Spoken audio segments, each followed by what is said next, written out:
Welcome back to my inner sanctum. I'm your hostess, Countess Elizabeth, mistress of the macabre, and today we have a sensational tale. Would you eat another human if it meant that you would survive? Today, we'll go on a journey to the wild American West to see what happened to the Donner Party and what lengths people will go for survival. So, let us get in our wagons as we follow the journey of the Donners in the Sierra Mountains, so we can explore our grotesque curiosity. On April 16th, 1846, 9 covered wagons left Springfield, Illinois, on a 2,500-mile journey to California, in what would be one of the greatest tragedies in the history of westward migration. The originator of this group was a man named James Fraser Reed, an Illinois businessman eager to build a great fortune in the rich lands of California. Reed had recently read the book Immigrant's Guide to Oregon and California by Lansford W. Hastings, who advertised a new shortcut across the Great Basin. This new route enticed travelers by advertising that it would save pioneers 350 to 400 miles on easy terrain. However, what was not known by Reed was that Hastings' route had never been tested. It was this falsified information that would lead to the doom of the Donner Party. With James and Margaret Reed were their 4 children, Virginia, Patty, James, Thomas, as well as Margaret's 70-year-old mother, Sarah Keyes. Though Sarah Keyes was so sick with consumption, TB, that she could barely walk, she was unwilling to be separated from her only daughter. However, the successful Reed was determined his family would not suffer on the long journey, as his wagon was an extravagant 2-story affair with a built-in iron stove, spring-cushioned seats, and bunks for sleeping. Taking 8 oxen to pull the luxurious wagon, Reed's 12-year-old daughter Virginia dubbed it the Pioneer Palace Car. In 9 brand-new wagons, the group estimated the trip would take 4 months to cross the plains, desert, mountain ranges, and rivers in their quest for California. The first destination was Independence, Missouri, the main jumping-off point for the Oregon and the California trails. Also in the group were families of George and Jacob Donner. George Donner was a successful 62-year-old farmer who had migrated 5 times before settling in Springfield, Illinois, along with his brother Jacob. Obviously adventurous, the brothers decided to make one last trip to California, which unfortunately would be their last. With George was his 3rd wife, Tamzine, their 3 children, Frances, Georgia, Eliza, and George's 2 daughters from a previous marriage, Edith and Liana. Jacob Donner and his wife Elizabeth brought their 5 children, George, Mary, Isaac, Samuel, and Louis, as well as Mrs. Donner's 2 children from a previous marriage, Solomon and William Hook. Ironically, on the very day that the Illinois party headed west from Springfield, Lansford Hastings prepared to head east from California to see what the shortcut he had written about was actually like. So this guy had never even been to the shortcut. This guy just wrote about it and claimed it was safe. On May 25th, the wagon train was held for several days by high water on the Big Blue River near present-day Maryville, Kansas. It was here where the train would experience its first death with Sarah Keyes, who died of TB and was buried next to the river. After building ferries to cross the water, the party was on their way again, following the Platte River for the next month. Encountering few problems along the trail, the pioneers reached Fort Laramie just 1 week behind schedule on June 27, 1846. At Fort Laramie, James Reed ran into an old friend from Illinois by the name of James Clayman, who had just traveled the new route eastwardly with Lansford Hastings. Clayman advised Reed not to take the Hastings route, stating that the road was barely passable on foot and would be impossible with wagons. He also warned him of the great desert in the Sierra Nevadas, though he strongly suggested that the party take the regular wagon trail rather than this new false route. Reed would later ignore the warning and attempt to reach their destination more quickly. Joined by other wagons in Fort Laramie, the pioneers were met by a man carrying a letter from Lansford W. Hastings at the Continental Divide on July 11th. The letter stated that Hastings would meet the immigrants at Fort Bridger and lead them on his cutoff, which passed south of the Great Salt Lake instead of detouring northwest via Fort Hall, present-day Pocatello, Idaho. The letter successfully allayed any fears that the party might have had regarding the Hastings cutoff. On July 19th, the wagon train arrived in the Little Sandy River in present-day Wyoming, where the trail parted into two routes, the northerly known route and the untested Hastings cutoff. Here, the train split, with the majority of the large caravan taking the safer route. The group preferring the Hastings route elected George Donner as their captain, and soon began the southerly route, reaching Fort Bridger on July 28th. However, upon their arrival at Fort Bridger, there was no sign of Lansford Hastings.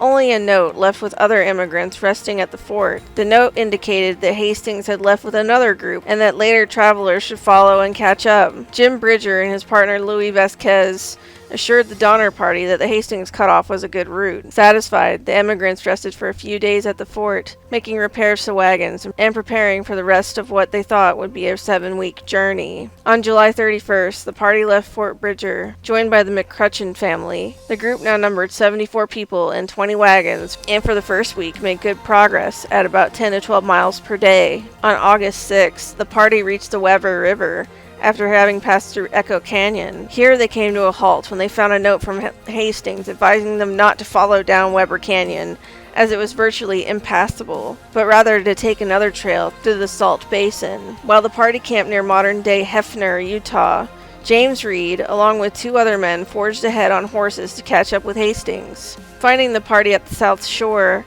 of Great Salt Lake, Hastings accompanied Reed partway back to point out the new route, which he said would take them about 1 week to travel. In the meantime, the Graves family caught up with the Donner Party, which now numbered 87 people and 23 wagons. Taking a vote among party members, the group decided to try the new trail rather than backtracking to Fort Bridger. On August 11th, the wagon train began its arduous journey through the Wasatch Mountains, clearing trees and other obstacles along the new path of the journey. In the beginning, the wagon train was lucky to even make 2 miles per day, taking them 6 days just to travel 8 miles. Along the way, they discovered some of their wagons would have to be abandoned, and before long, morale began to sink, and pioneers began to adamantly blame Lansford Hastings, as they should have. By the time they reached the shore, they also blamed James Reed. On August 25th, the caravan lost another member, one Luke Halloran, who died of consumption, or TB, near present-day Grantsville, Utah. About this time, fear began to set in as provisions were running low, and time was against them. In the 21 days since reaching the Weber River, they had moved just 36 miles. 5 days later, on August 30th, the group began to cross the Great Salt Lake Desert, believing the trek would take only 2 days, according to Hastings. However, what they didn't know was that the desert sand was moist and deep, where the wagons quickly got bogged down, severely slowing their progress. On the 3rd day, in the desert, their water supplies nearly exhausted, and some of Reed's oxen ran away. When they finally reached the end of the grueling desert 5 days later, on September 4th, the immigrants rested near the base of Pilot Peak for several days. On their 80-mile journey through the Salt Lake Desert, they had lost a total of 32 oxen. Reed was forced to abandon 2 of his wagons, and the Donners, as well as a man named Louis Keysburg, lost 1 wagon each. On the far side of the desert, an inventory of food was taken and found to be less than adequate for a 600-mile trek still ahead. Ominously, snow powdered the mountain peaks that very night. They reached the Humboldt River on September 26th. Realizing that the difficult journey through the mountains and the desert had depleted their supplies, 2 of the young men traveling with the party, William McCrutchen and Charles Stanton, were sent ahead to Sutter's Fort, California to bring back supplies. From September 10th through the 25th, the party followed the trail into Nevada around the Ruby Mountains, finally reaching the Humboldt River on September 26th. It was here that the new trail met up with Hastings' original path. Having traveled an extra 125 miles through strenuous mountain terrain and dry desert, the disillusioned party's resentment of Hastings and ultimately Reed were increasingly tremendous. The Donner Party soon reached the junction with the California Trail, about 7 miles west of present-day Elko, Nevada, and spent the next 2 weeks traveling along the Humboldt River. As the disillusionment of the party increased, tempers began to flare in the group. On October 5th, at Iron Point, 2 wagons became entangled, and John Snyder, a teamster of one of the wagons, began to whip his oxen. Infuriated by the teamster's treatment of the oxen, James Reed ordered the man to stop, and when he wouldn't, Reed grabbed a knife and stabbed the teamster in the stomach, killing him. The Donner Party wasted no time in administering their own justice. Though member Louis Keseberg favored hanging James Reed, the group instead voted to banish him. Leaving his family, James Reed was last seen riding off in the west with a man named Walter Heron. The Donner Party continued to travel along the Humboldt River with their 2 remaining draft animals exhausted. To spare the animals, everyone who could walked. 2 days after the Snyder killing, on October 7th, Louis Keseberg turned out a Belgian man named Hardcope, who had been traveling with them. The old man, who could not keep up with the rest of the party with his severely swollen feet, began to knock on the wagon doors, but no one would let him in. He was last seen sitting under a sagebrush, completely exhausted, unable to walk, worn out, and was left there to die. The terrible ordeal of the caravan continued to mount when on October 12th their oxen were attacked by Paiute natives, killing 21 of the oxen with poison-tipped arrows, further depleting their draft animals. Continuing to encounter multiple obstacles, on October 16th they reached the gateway to the Sierra Nevadas on the Truckee River, which is present-day Reno, almost completely depleted of food supplies. Miraculously, just 3 days later, on October 19th, one of the men and the party had sent on to Fort Sutter, Charles Stanton, returned laden with 7 mules loaded with beef and flour, 2 native guides, and news of a clear but difficult path through the Sierra Nevadas. This decision to delay the departure was yet one more of many that would lead to the tragedy. In the meantime, while the wagon train continued to the base of the summit,